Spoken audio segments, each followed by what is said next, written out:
Ton का आभूषण किस अंग में पहना जाता है? पहला प्रश्न है, टन का आभूषण किस अंग में पहना जाता है? कमर में, पाँव में, कान में या नाक में? तो दोस्तों ये जो टन का है ना, ये कहाँ पहनते हैं? पाँव में पहनते हैं। टनक टनक की आवाज़ आती है, इसलिए इसको टन का कहते हैं। मत्स्य संघ का विलय राजस्थान में कब किया गया?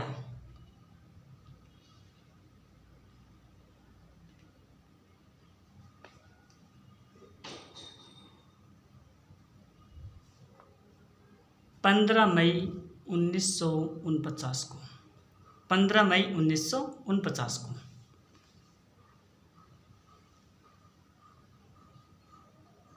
भाषाई आधार पर राज्यों का पुनर्गठन कब किया गया? भाषा के आधार पर राज्यों का पुनर्गठन कब किया गया? याद रखेंगे 1956 को। भाषा के आधार पर राज्यों का पुनर्गठन कब किया गया? 1956 को।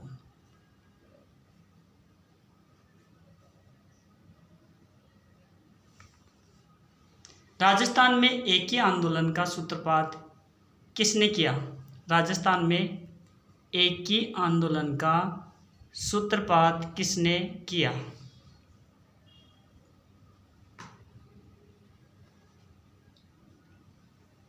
बलवंत सिंह मेहता ने, हीरालाल शास्त्री ने, जमनालाल बजाज ने या मोतीलाल तेजावत ने?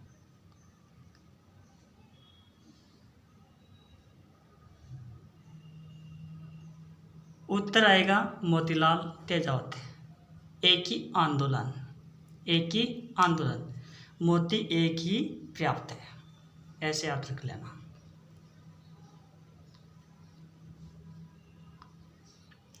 पंडित जसराज का संबंध किस घराने से है? मेवाती से, डागर से, अतरौती से या जयपुर घराने से? पंडित जसराज का संबंध किस घराने से है?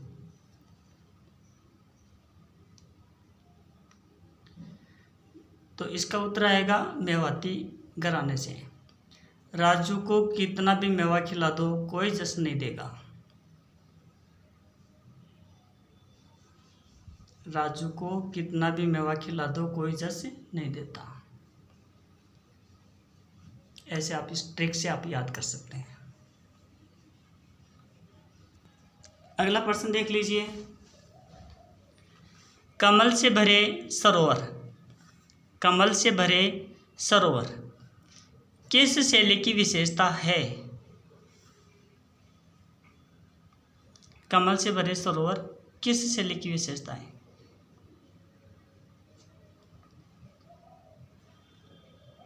तो दोस्तों इसका उत्तर आएगा नाथ द्वारा। याद रख लेना, कमल से भरे हुए सरोवर किस शैली से? नाथ द्वारा से।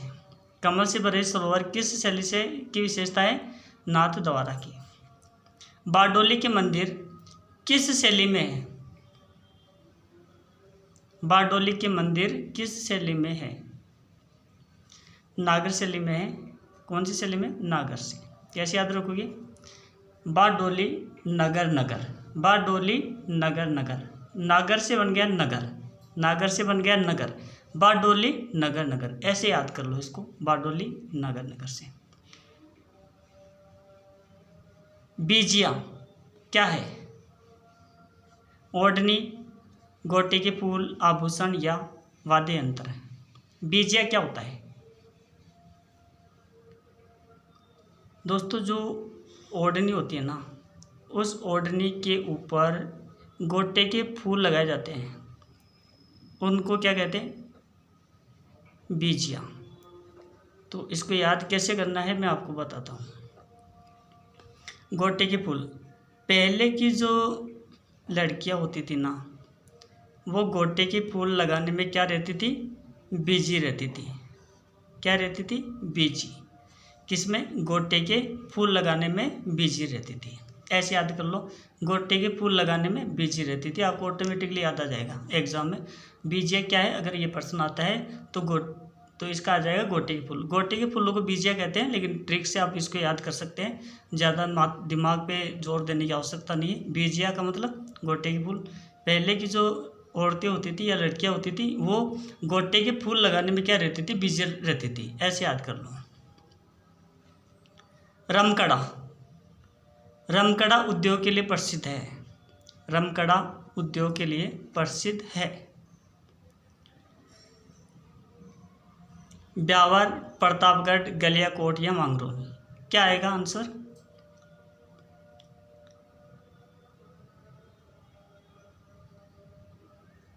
उत्तर आएगा गलियाकोट। देखो, कोट को गलियों में टांग दोगे तो उसमें क्या घुस जाएंगे, मकड़े। क्या घुस जाएंगे, मकड़े। तो मकड़ा, देखो रमकड़ा, रमकड़ा आया ना, तो यहाँ पर पीछे र को हटा दो, क्या बचता है, मकड़ा। और मकड़ा कहाँ होता है, गलियों के अंदर जो कोट टके रहते हैं ना, उनमें क्या रहते हैं, मकड़ा। ऐसे ट्रिक बना करके याद रख लो तो आसानी से याद हो जाएगा।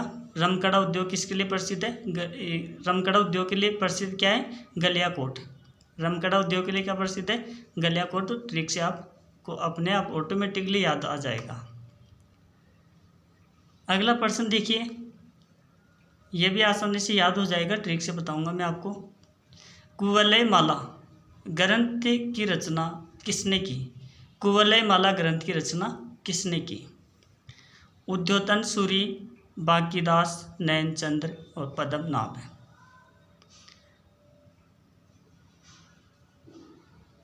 दोस्तों इसका उत्तर आएगा उद्योतन सूरी।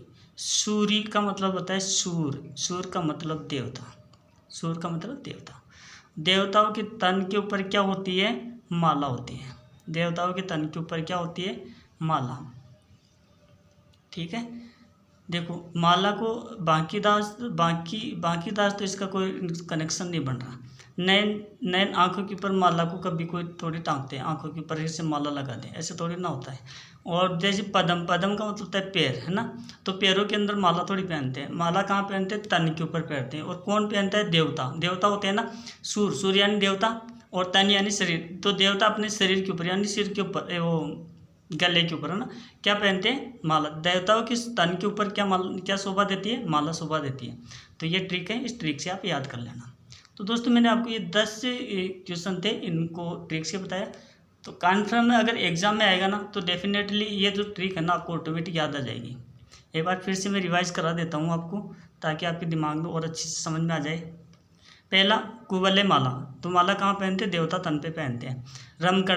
रमकड़ा कहाँ पर है, गलियों की कोट के अंदर, है ना, तो रमकड़ा यानी मकड़ा कहाँ होते हैं, गलियाकोट यानी जो कोट होते हैं ना, कहाँ पर, गलियों में, उनके अंदर क्या होते हैं, मकड़े होते हैं। तो ऐसे याद कर लो, रमकड़ा उद्योग। अगला प्रश्न, बीजियाँ, तो पहले की जो औरतें थी ना, गोटे के फूल लगाने में क्या रहती थी, बिजी रहती थी। अगला प्रश्न देख लीजिए, बारडोली नगर, ठीक है, बारडोली नगर ऐसे। और कमल से भरे नयन, तो ये नाथ द्वारा, इसको तो ऐसे याद रखना पड़ेगा।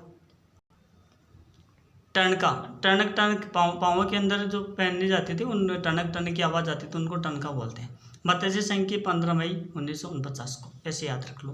मत्स्य संघ तो याद करना पड़ेगा आपको। बादशाह के आधार पर 1956 में बना था। बादशाह के आधार पर राज्यों का पुनर्गठन कब हुआ था, 1956 में हुआ था।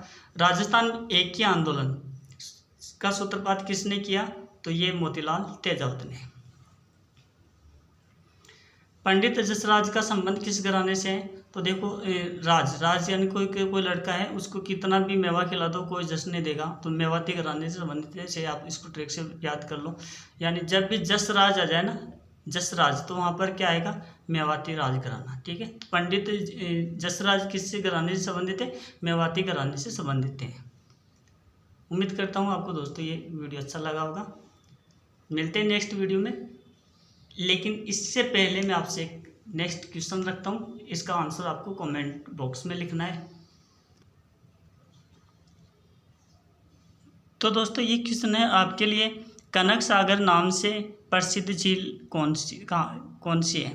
कनक सागर नाम से प्रसिद्ध झील कौन सी है? दुगारी झील है, तलवाड़ा है, गजनेर है या कार्डिला झील है?